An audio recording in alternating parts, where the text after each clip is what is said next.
Good evening, dear students. You are most welcome in your favorite YouTube channel Learning with Rajesh. आपका अपने favourite YouTube channel learning with Rajesh में बहुत बहुत स्वागत है। डियर स्टूडेंट्स, हमने हमारी हिस्ट्री सीरीज में उत्तर भारत के राजवंशों के बारे में जाना, जिसमें महत्वपूर्ण राजपूत वंश था और उनमें हमने चंदेल शासकों में के बारे में, सोलंकी शासकों के बारे में कल जाना। आज हम स्टार्ट करने जा रहे हैं दक्षिण भारत के राजवंशों के बारे में, जिनमें से कॉम्पिटिटिव एग्जाम में कई बार प्रश्न आता है, इसलिए हमने ये दक्षिण भारत के राजवंशों का टॉपिक चूज़ किया है। जैसा कि आपको पता है, दक्षिण भारत में उस समय बहुत सारे वंशों का शासन था, जिनमें पल्लव वंश के बारे में आज हम जानेंगे। पल्लव वंश के बाद हम राष्ट्रकूटों के बारे में जानेंगे और आपने दक्षिण भारत के चालुक्यों वंश के बारे में जाना होगा कि चालुक्यों की बहुत सारे वो शाखाएं थी, जिनमें हम वेंगी के चालुक्य, कल्याणी के चालुक्य और बादामी के चालुक्यों के बारे में जानते हैं।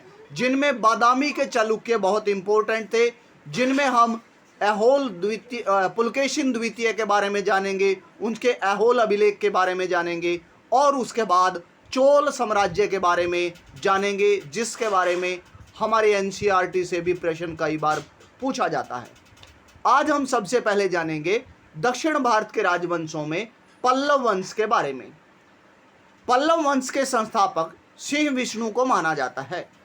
पहला ही प्रश्न एग्जाम में पूछा जाएगा कि पल्लव वंश के संस्थापक कौन हैं। इनमें से सिंह विष्णु हैं और उनकी राजधानी का नाम कांची है। पल्लव वंश की राजधानी का नाम कांची। और उसके बाद उनके दरबारी कवि यानी सिंह विष्णु के दरबारी कवि भारवी रहते थे, जिन्होंने एक रचना लिखी है। हमने पहले जाना था किरातार्जुनियम उन्होंने एक रचना लिखी है, जिसके बारे में कई बार एग्जाम में प्रश्न आता है। उसके बाद हम जानेंगे कि सिंह विष्णु के बाद महेंद्र वर्मन प्रथम हुए हैं और महेंद्र वर्मन प्रथम के बाद नरसिंह वर्मन प्रथम उनके सर्वाधिक शक्तिशाली शासक हुए हैं पल्लव वंश के, और उन्हें वातापी कोंडा की उपाधि दी गई है। क्यों? वातापी मतलब बादामी।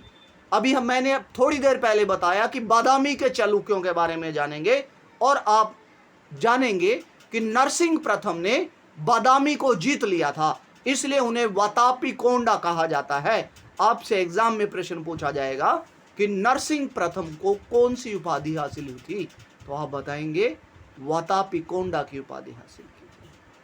उसके बाद नरसिंह प्रथम ने महाबलीपुरम का एकासम मंदिर बनवाया है।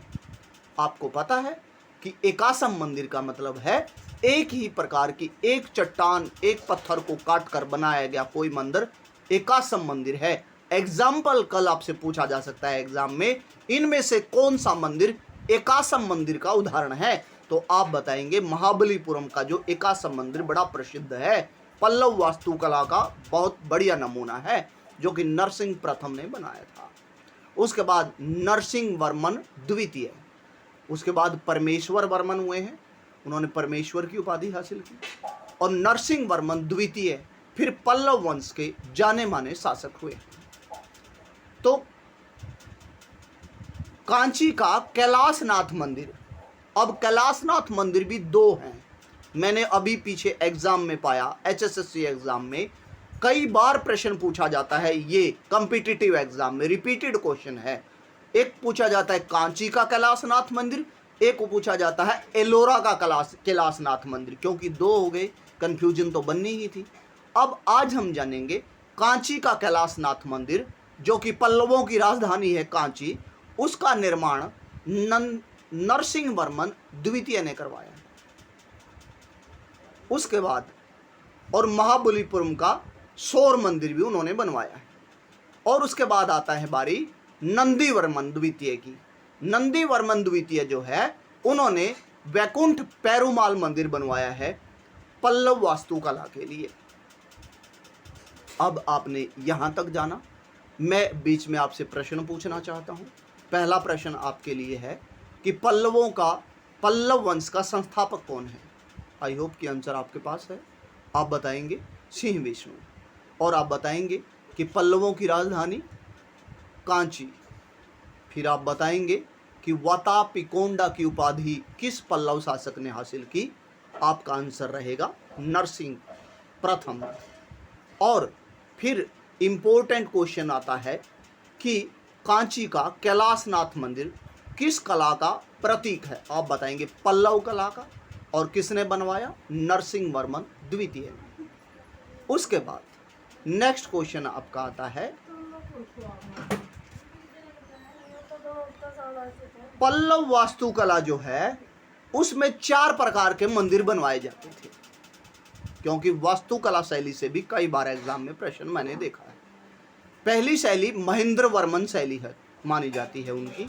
और महेंद्र वर्मन शैली में पत्थर काटकर मंदिर बनाए जाते थे, जिन्हें गुहा मंदिर कहा जाता था। गुफा की तरह काट करके जिन्हें गुहा मंदिर कहा जाता था। उसके बाद मामल शैली, जो नरसिंह वर्मन प्रथम हुए हैं, उन्होंने मामल की उपाधि हासिल की थी, इसलिए उनके द्वारा बनाई गई मंदिर शैली को मामल शैली का नाम दिया जाता है। और उनकी शैली में बने मंदिर एकासम मंदिर है, जिसमें हमने अभी जाना था महाबलीपुरम का एकासम मंदिर। उसके बाद राजसिंह शैली। राजसिंह शैली जो है उस शैली को नरसिंह वर्मन द्वितीय शैली भी कहते हैं, क्योंकि नरसिंह वर्मन द्वितीय ने राजसिंह नाम की उपाधि हासिल की थी। और उनके द्वारा बनाए गए जो मंदिर हैं वो इमारती मंदिर हैं, इमारत की तरह, एक बिल्डिंग की तरह मंदिर बनाए गए हैं। और उसके बाद चौथी शैली आती है नंदी वर्मन शैली, जिसमें मंदिर जो बनाए गए हैं वो छोटे छोटे मंदिर बनाए गए हैं। इस प्रकार आपने जाना कि पल्लव वास्तुकला के तहत 4 प्रकार की शैलियों में मंदिर बनाए जाते थे। अब आपसे प्रश्न पूछा जाएगा कि मामल शैली जो है वो किस पल्लव शासक से संबंधित है, तो आप बताएंगे नरसिंह वर्मन प्रथम से संबंधित है। और राजसिंह शैली किससे संबंधित है? नरसिंह वर्मन द्वितीय से संबंधित है। इस प्रकार आपको पल्लव वास्तुकला तथा पल्लव वंश के बारे में जानकारी मिली। उसके बाद दक्षिण के प्रमुख राजवंशों में हम राष्ट्रकूट शासकों का नाम भी लेते हैं। आज हम फिर राष्ट्रकूट शासकों के बारे में जानेंगे। अब राष्ट्रकूटों का पहले आपने कक्षा 7 एनसीईआरटी में जाना कि राष्ट्रकूट जो हैं वो कर्नाटक के चालुक्यों के सामंत थे। अब यानी उनके अधीन काम करते थे। फिर राष्ट्रकूटों का एक मुखिया, एक सामंत जिसका नाम दंती दुर्ग है, उन्होंने पावर हासिल की, यानी वो पावरफुल बना और वही राष्ट्रकूट वंश का संस्थापक माना गया है। और उन्होंने अपनी राजधानी मान्याखेत बनाई, जो कि महाराष्ट्र में है। आपसे प्रश्न पूछा जाएगा कि राष्ट्रकूट वंश का संस्थापक किसे माना जाता है, बताएंगे दंती दुर्ग को माना जाता है। उनकी राजधानी का नाम मान्याखेत बताया गया है। आपसे प्रश्न, पल्लवों की राजधानी का नाम बताइए। आप बताएंगे कांची। उसके बाद कर्नाटक के चालुक्यों के वो सामंत थे जो मैंने आपको पहले ही बता दिया है। फिर कीर्तिवर्मन को हरा करके राष्ट्रकूट वंश की स्थापना की थी किसने? दंती दुर्ग ने। अब ये कीर्तिवर्मन कौन है?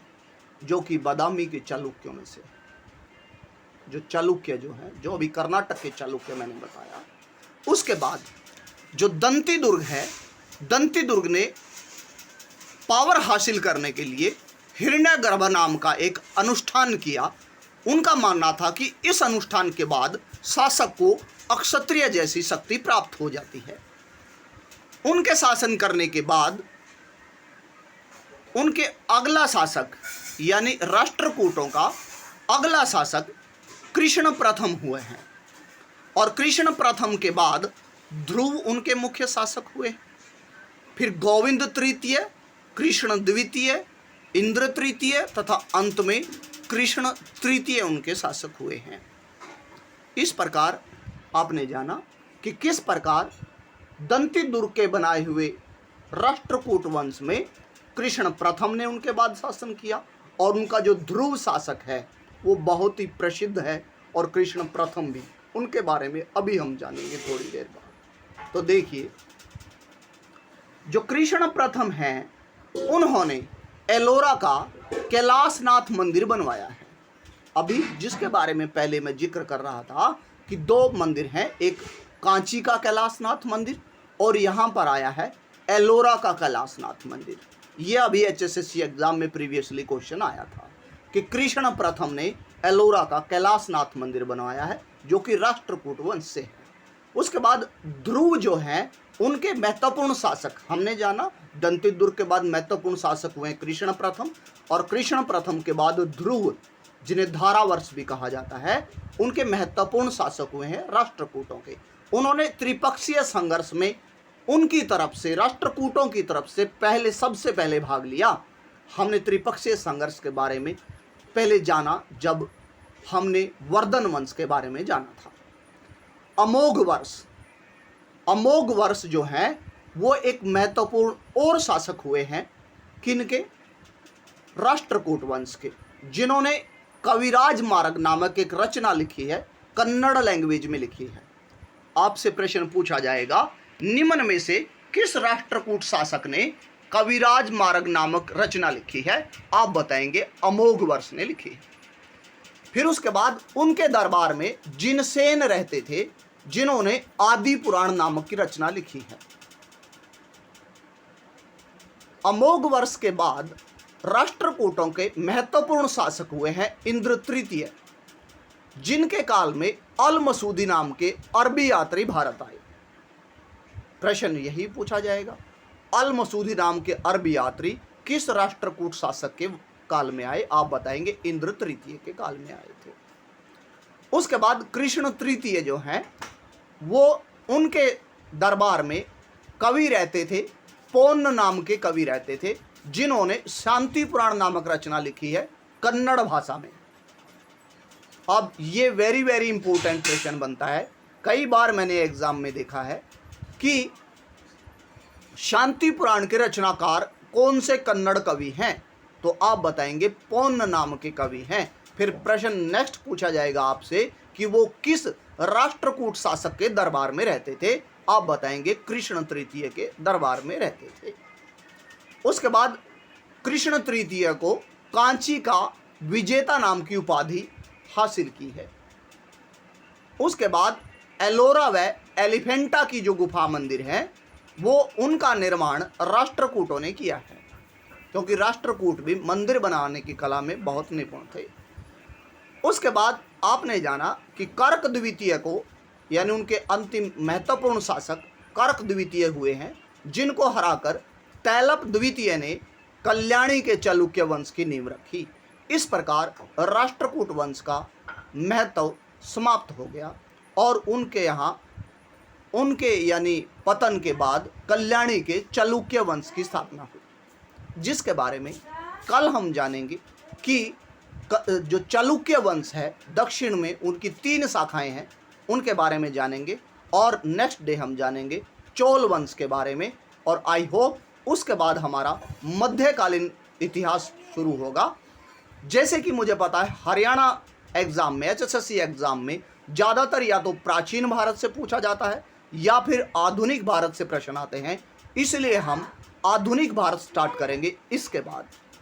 If you are new on my YouTube channel, please subscribe the channel, like and share also, and rest of you please subscribe and like the channel. Thank you and have a nice evening.